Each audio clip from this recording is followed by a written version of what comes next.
আমার কাছে দূরে দেশে বিদেশে ছড়িয়ে থাকা সকল শ্রোতা বন্ধুকে অনেক অনেক স্বাগত জানাই audio story with Moumita YouTube চ্যানেলে। এই চ্যানেলে আজ আপনাদের পড়ে শোনাব শীর্ষেন্দু মুখোপাধ্যায়ের লেখা একটি চমৎকার ছোট গল্প। গল্পের নাম লক্ষ্মী প্যাঁচা। গল্প শুরুর আগে আমার পুরনো কথাগুলি খুব সংক্ষেপে একবার বলে নিচ্ছি। এই চ্যানেলে যারা আমার গল্প পাঠটি শুনছেন তাদের কাছে অনুরোধ, যদি আমার পাঠ এবং পরিবেশনা আপনাদের ভালো লাগে একটি লাইক করবেন এবং যদি সম্ভব হয় গল্পটিকে আপনাদের প্রিয়জনের মধ্যে শেয়ার করে দেবেন এবং অবশ্যই চ্যানেলটি সাবস্ক্রাইব করে আমার সাথে থেকে নিয়মিত শুনতে থাকার অনুরোধ রাখি।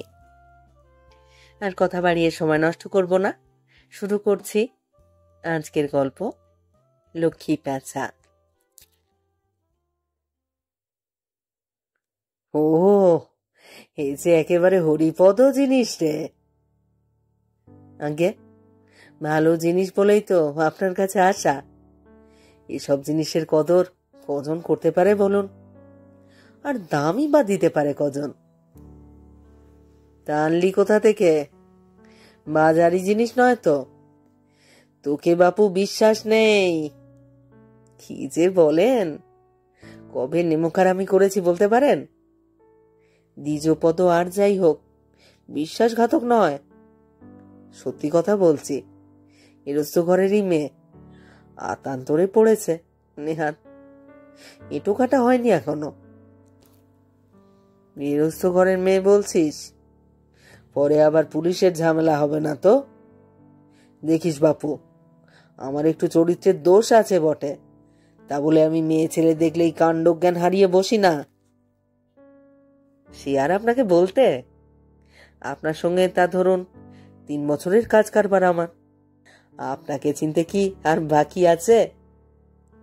এ ভালো মেয়ে বাবু, সরল সোজা, গরিব ঘরের মেয়ে, নিজের ইচ্ছেতেই এসেছে, উনি ভাববেন না।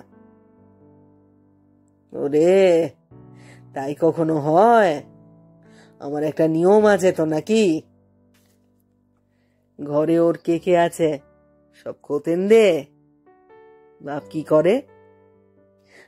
বাপ নেই, মরেছে কবে।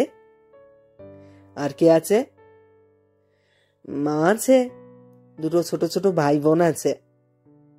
তা চলে কি করে? গতর কাটিয়ে। ওর মা ক্ষেতের কাজ টাজ করে, মুড়ি টুড়ি ভাজে, চলে না, বড্ড অসুবিধার মধ্যে আছে। তা মেয়েটাকে কাছে ডাক, একটু কথা কয়ে দেখি। মেয়েটা একটু দূরে মালঘরের দরজার কাছে জড়সড় হয়ে দাঁড়িয়ে আছে। কথাগুলো শুনতে পেয়েছে কিনা বোঝা গেল না, কোনো ভাবান্তর নেই। তবে দেখতে বেশ ছোটখাটো চেহারা, তেমন কালো নয়, কিন্তু মুখের ডৌলটুকু ভারী মিঠে, চোখে লেগে গেছে। মেয়েটা কাছাকাছি এসে হেডপন্ডু হয়ে দাঁড়াতেই যোগেন জিজ্ঞেস করে, বলি নিজের ইচ্ছে এসেছো নাকি এ হতভাগা ধরে বেঁধে এনেছে? দেখো বাপু, আমি ঝুট ঝামেলা পছন্দ করি না, বুঝে সুঝে এসে থাকলে ভালো, নইলে বাপু আমার পোষাবে না। মেয়েটা কথা কইল না, যেমন দাঁড়িয়েছিল তেমনই দাঁড়িয়ে রইল। ও দিজু, কথা কয় না কেন রে? বোবা নাকি? না না, বোবা কালা হাবা গোবা ওসব কিছু নয়, তবে মুখরা নয়, ওই আর কি। মুখরা নয় সে না হয় বোঝা গেল, তা বলে বোবা হলে চলে কি করে? তোমার নাম কি গো মেয়ে? বোবা যে নয় তা বোঝা গেল, ক্ষীণ কণ্ঠে জবাব এলো, অধরা। অধরা? বাহ, বেশ নাম তো। তার দ্বিজপদর কাছে সব ভালো করে শুনে বুঝে সুঝে নিয়েছো তো? মেয়েটা আবার চুপ। দেখো বাপু, আমার লুকোছাপা কিছু নেই, সব দিনের আলোর মতো পরিষ্কার। দেশের বাড়িতে আমার বিয়ে করা বউ আছে, ছেলেপুলে আছে, তা আমার বয়সও ধরো 49 চলছে। বাড়ি ছেড়ে কারবার আঁকড়ে পড়ে থাকি, রসকসীন জীবন বুঝলে। তাই মেয়ে মানুষের দরকার হয়ে পড়ে। পয়সা ন্যায্যই পাবে, কিন্তু পরে আবার ঝামেলা পাকিয়ে তুলো না। আগের জন তো গয়নাগাটি সম্পত্তির ভাগ চেয়েও ক্ষান্ত হলো না, পরে বিয়ে করবার জন্য চাপাচাপি শুরু করে দিলে। ওসব মতলব থাকলে আগে থেকেই গোলসা হও। মেয়েটা চুপ। নিজপদ কাঁচুমাচু মুখে বলে, আহা, আনকোরা মেয়েটাকে এমন পষ্টাপষ্টি বলতে আছে, ঘাবড়ে যাবে যে বাবু। ওসব যা বলা কওয়ার তা বলে কই এনেছি, আপনাকে ভাবতে হবে না। দেখ দ্বিজপদ, পুতুলকেও তো তুই বলে কই এনেছিলি, তাতে কাজ হয়েছিল? কি হাঙ্গামাটাই বাঁধালো বল।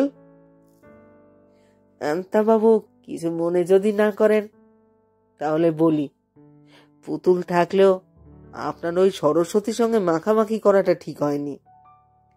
যোগেন ফুঁসে উঠে বলে, কেন ঠিক হয়নি কেন? সরস্বতীর সঙ্গে কি আর কার সঙ্গে মাখামাখি করলুম, তাতে ওর কি? হ্যাঁ, ও কি আমার মাগ নাকি? পয়সার সঙ্গে সম্পর্ক, ব্যাস, পয়সাতেই সম্পর্ক শেষ। আচ্ছা আচ্ছা, সেসব কথা একটু আবডালে বলবেন। একেবারে আনকোরা কাঁচা মেয়ে, ভয় খেয়ে যাবে যে। যোগেন নরম হলো। আসলে মেয়েটিকে তার বেশ ভালোই লেগেছে। 22-23 বছরের বেশি বয়স নয়, পরিষ্কার পরিচ্ছন্ন আছে, উলোচুলো নোংরা ভিখিরি চেহারা নয়। তা ও হে মেয়ে, সব বুঝলে তো? কথা না কও, একটু ঘাড়খানা নাড়াতেও তো পারো। মেয়েটা ঘাড় নাড়ল না, কোথাও কইল না। মুশকিলে ফেললে দেখছি। অমন কাঠের পুতুলের মতো দাঁড়িয়ে থাকলে কিছু বুঝবার জো আছে নাকি? বলি কালা নও তো? নিজপদ বলে, না না, কালা নয়, ওই যে বললুম একটু লাজুক আছে, তার উপর মনটাও ভালো নেই কি না, এই প্রথম বাড়ির বাইরে আসা। একটা শ্বাস ফেলে যোগেন বলে, আহ, তা জিনিসপত্র কিছু আছে, শাড়ি সায়া টায়া? নিজপদ শশব্যস্তে বলে, না না, ওসব থাকবে কোত্থেকে, যা পরনে দেখছেন তাই সম্বল। যোগেন একটু হাসল। ও হে দ্বিজপদ, এত বড় কারবারটা যে চালাই তাতে একটু বুদ্ধির দরকার হয়। এর আগে তুই আরো দুজন এনেছিলি, তাদেরও ওই পরনের টুকু ছাড়া আর কিছু ছিল না। ওসব কি আর আমি বুঝি না? শুরুতেই আদায় উসুল করতে লেগে পড়া। কি যে বলেন বাবু। ঠিকই বলি। ও হে মেয়ে, যাও যাও, ওই পিছন দিকে গুদম ঘরের লাগোয়া ডান হাতে একখানা ঘর পাবে, সেখানে গিয়ে বসো। মেয়েটি ভারী সংকোচের সঙ্গে পায়ে পায়ে চলে গেল। যোগেন মুখ তুলে বলে, তা বন্দোবস্ত কিরকম? আগে ওই যা দেন তাই দেবেন, আর কি। মাসে 1000 টাকা, আর খাওয়া পড়া।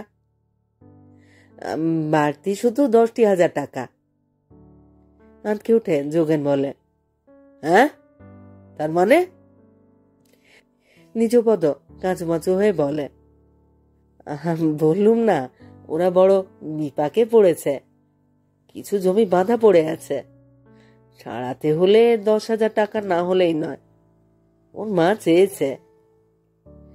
বলি, টাকা কি গাছে ফলে রে দ্বিজপদ? আরে বাবু, মেয়ে মানুষের রেট কি আর এক জায়গায় বসে আছে? তাছাড়া দেখছেন তো জিনিসটি একেবারে হরিপদ। তা হরিপদ জিনিসের জন্য দরটাও তো হরিপদই হবে নাকি? পাগল হলে নাকি? 10,000 টাকা মুখের কথা? পাগল নাকি? 10,000 টাকা 10,000 টাকা মুখের কথায় ফেলে দেবো আমি? আমি সেই বান্দা নই। তাহলে হলো না বাবু। ওর মা পরিষ্কার জানিয়ে দিয়েছে মেয়েকে সব নোংরামির মধ্যে নামানোর তার মোটে ইচ্ছে নেই। পেটের দায় রাজি হয়েছে। ওই 10,000 টাকা পুরোপুরি চাই, নইলে মেয়ে ফেরত নিয়ে যেতে বলে দিয়েছে। যোগেন কেমন যেন কাহিল হয়ে পড়ল। মিনমিন করে বলল, না না, এটা কিন্তু বড্ড বাড়াবাড়ি হয়ে যাচ্ছে। আগে সে আপনি যা মনে করেন, বাড়াবাড়ি মনে করলে উমের দায় আপনাকে গাড়ি নিতে হবে না। মেলা লোকে গেজে হাতে করে বসে আছে। ও, খুব যে চ্যাটাং চ্যাটাং কথা হচ্ছে। বলি, এ তল্লাটে খপাত করে 10,000 টাকা ফেলবার মতো লোক তুই পাবি? হাসালেন বাবু, আপনি তো মানধাতার আমলে পড়ে আছেন দেখছি। তার মানে? সাহাগঞ্জ কি আগের মতো আছে? দুটো কোল্ড স্টোরেজ, 5খানা চাল কল, 3টে পাউরুটির কারখানা, 7টা লেদ মেশিন, 7টা পোলট্রি, হাইওয়েতে পূবে পশ্চিমে দুটো পেট্রোল পাম্প। পয়সাওয়ালা লোকের অভাব বলে আপনার মনে হয়? যোগেন বৃথা একটু তড়পালো। ওরে চিনি চিনি চিনি তোদের পয়সাওয়ালাদের। ওই তো মদন গুচাইত, হরেন মন্ডল, চিনি ঘোষ আর সুধীর পুততুণ্ড, এই তো 10,000 টাকা ফেলতে কাত হয়ে যাবে তারা। কিন্তু অধরার মাঝে একটি হাতলাও কম নেবে না বাবু। তাহলে মেয়েটাকে ডাকুন, মেলাবেলি বাড়ি পৌঁছে দিয়ে যায়। যোগেন একটু বিপাকে পড়ল। সারাদিন হাড়ভাঙা কাটুনির পর রাতটা সে একটু ভোগসুখে কাটাতে চায়। বহুকালের অভ্যাস। বরাবর তার রাখা মেয়ে মানুষ ছিল, এমন কিছু লুকোনো চুরোনো ব্যাপার নয়। পুতুল বেশ মেয়ে ছিল। সে বিদেয় হওয়ার পর হাড়াবাতে জুটল একটা, তার নাম লক্ষ্মী। সেটা চুরি করত খুব। তাকে তাড়ানোর পর এখন বড্ড ফাঁকা যাচ্ছে। দ্বিজপদ, পরে যদি টের পাই যে লাইনের মেয়ে গছিয়ে গেছিস, তাহলে কিন্তু ভালো হবে না। ওই যে বললুম বাবু, দ্বিজপদ আর যাই হোক, নেমু খারাপ নয়। যাই তো ওর গায়ে গিয়ে তলাশ নিয়ে আসতে পারেন। বেশি দূরেও তো নয়। রেল রাস্তা পার হয়ে মেটে পথ ধরলে 2 ক্রোশ দূরে বিষ্ণুপুর। ক্ষেতের উপর দিয়ে রাস্তা, সাইকেল, ভ্যান, অ্যাম্বাসাডার সব যেতে পারে। বেশ, 10,000 টাকা না হয় দিলুম। তারপর যদি মেয়েটা বিগড়োয় বা পালায়, ভালো করে তো বুঝে উঠতেই পারলুম না এখনো। বিগড়োবার মেয়ে নয় বাবু, স্বভাব ভারী ভালো। পালানোর কথা ওঠে না। আর পালালে তো আমি আছি। সব দিক বিবেচনা না করে আমি কাজ করি না, তুই তো তা জানিস। তার বলতে, তবে টাকাটা আজই গিয়ে হাসি মাসির হাতে দিতে হবে। তার বড় ঠেকা বাবু। না না, কাল আসিস। না বাবু, আজই। আপনার কারবার নগদে চলে আমি জানি। টাকা ফেলুন, আমি চলে যাই। টাকাটা ফেলুন, চলে যাই। বিষ্ণুপুর ঘুরে ফিরতে রাত হয়ে যাবে আমার। মেজার মুখে উঠল যোগেন। আলমারি খুলে টাকাটা দিয়ে দিল।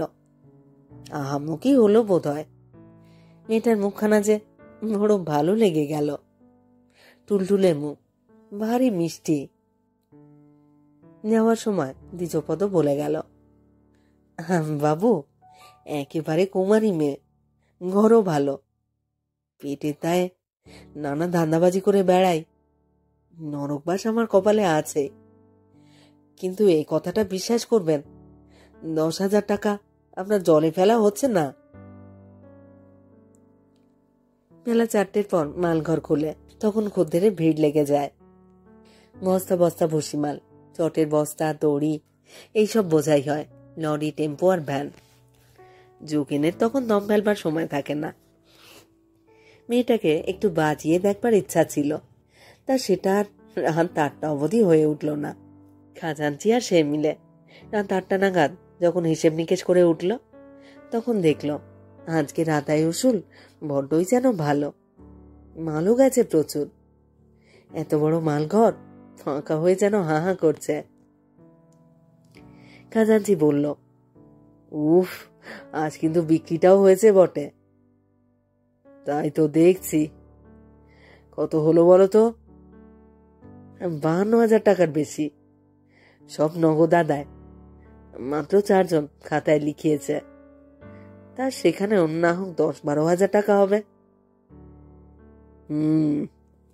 বড্ড ভালো।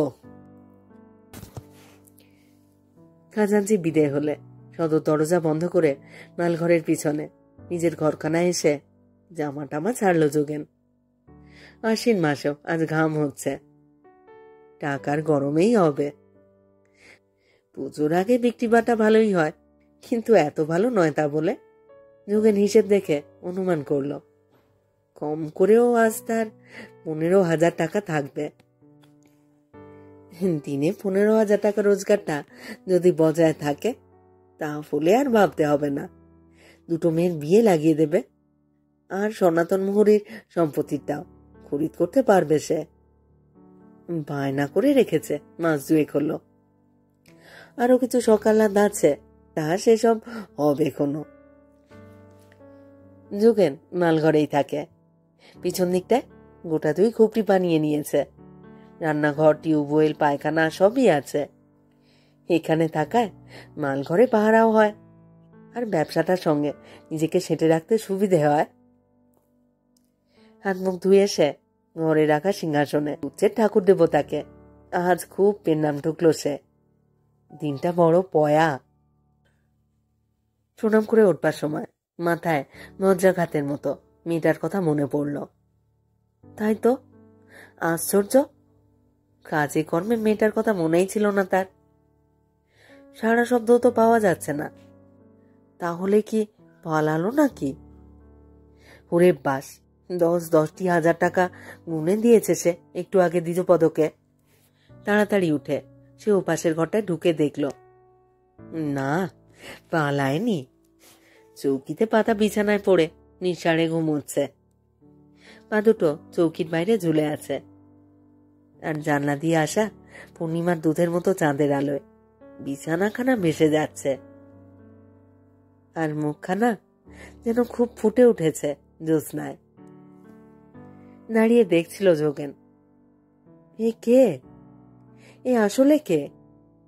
অমন মুখ, অমন পায়ের গড়ন, অমন চমৎকার চুলের ঢল। এ কি রাখা মেয়ে মানুষের রূপ। মাথায় ফের একটা বজ্রাঘাত। সর্বনাশ! এ এলো আর সঙ্গে সঙ্গে তার বিক্রি বাটা চৌগুনে উঠে গেল যে। কি করে হয়? হ্যাঁ, কি করে হয়? গুনগুন করে একটা পেঁচা ডাকছে বাইরে। রোজই ডাকে, রাতের বেলাতেই তাদের কাজকর্ম কিনা। কিন্তু হঠাৎ সেই পেঁচার ডাকটা কানে বড় লাগলো যোগেনের। পেঁচাটা কি কোনো সংকেত দিচ্ছে তাকে? কিছু বলছে কি? পা টিপে টিপে ঘর থেকে বেরিয়ে আসছিল যোগেন। দরজার কাছে উপুর করে রাখা লোহার বালতিটায় পা লেগে খটাং করে শব্দ হলো একটা। সঙ্গে সঙ্গে মেয়েটা চমকে জেগে গেল। জ্যোৎস্নায় সব দেখা যাচ্ছে। মেয়েটা চোখছে অবাক হয়ে চারিদিক দেখছে। তারপর তাকে দেখে ধর্মড়িয়ে উঠে বসল। অপরাধী গলায় বলল, আমি ঘুমিয়ে পড়েছিলাম। যোগেনের মুখে কথা এলো না। কেমন যেন শ্বাস আটকাচ্ছে গলার কাছটাতে। সে দাঁড়িয়ে রইল। মেয়েটা তার ভাঙা খোপাটা বেঁধে নিল। তারপর যোগেনের দিকে চেয়ে মিষ্টি গলায় বলল, এইখানে কি টিকল আছে? আছে, আছে বই কি, আছে আছে। এই তো পিছন দিকটায় উঠোন। এসো, আমি পাম্প করে দিচ্ছি।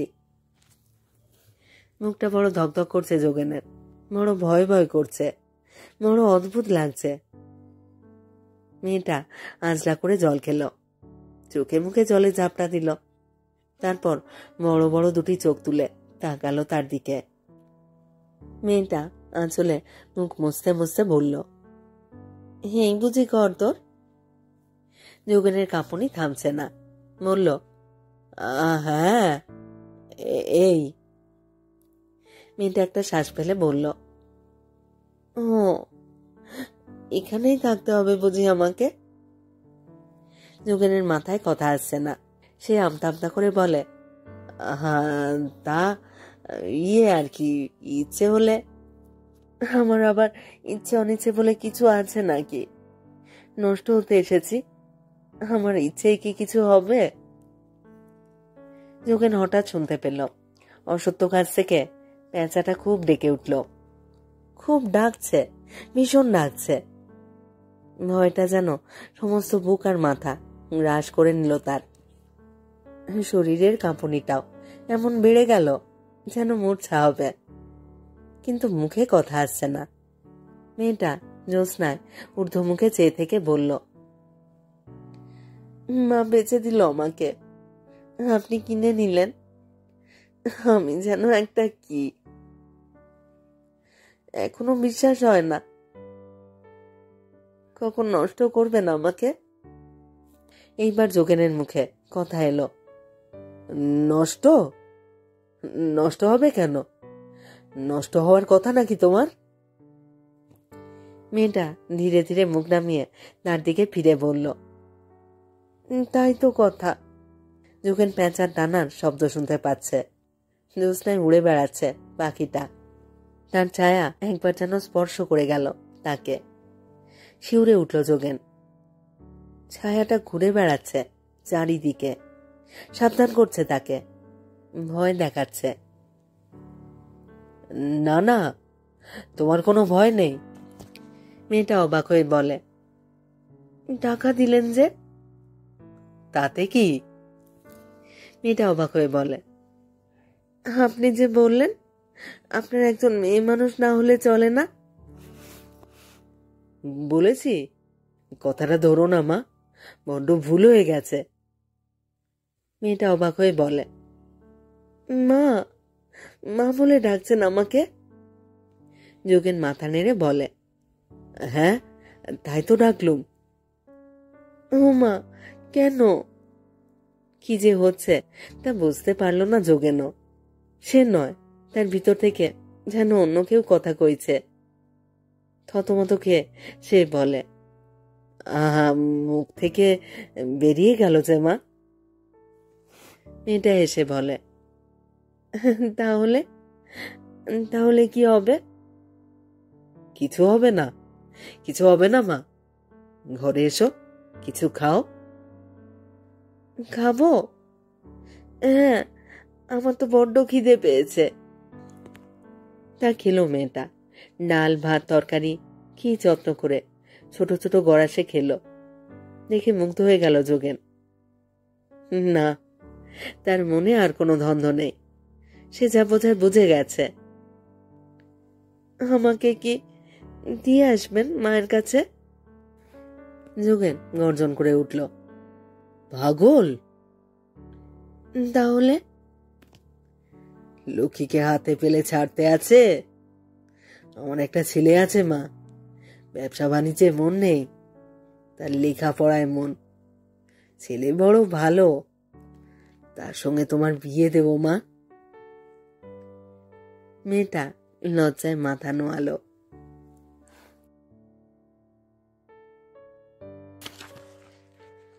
শেষ হলো আজকের গল্প।